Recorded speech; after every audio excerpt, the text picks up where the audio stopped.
biggest recommendation for a veteran who is transitioning from the military into the civilian workforce? And the same goes for somebody who works with a veteran. Yeah, it's interesting because I think it's similar to it kind of mirrors what a lot of people are experiencing right now after being going through a layoff is as much as you get out of the military, you're not laid off, but you're out of a job. And the difference might be that maybe you can see it coming because you signed up for so many years and there was some level of transition that was offered to you, hopefully some good services. I didn't necessarily experience a lot of strong transition services at that time.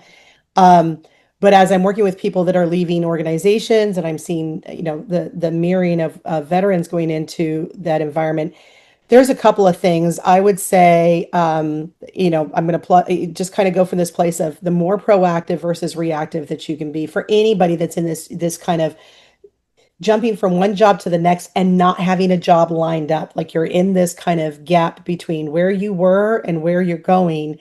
That gap, the more proactive, especially as a vet, how much of this can you do before you leave the military? And some of it you just can't. And but the proactiveness of can you start to not wait for people to kind of come? I think sometimes I see there's this mentality that we have to shift that someone's going to come and tap us for something, that finding a job or creating a job for ourselves, it's not necessarily the thing that people go to school for, right? It's not the business that I want to be in.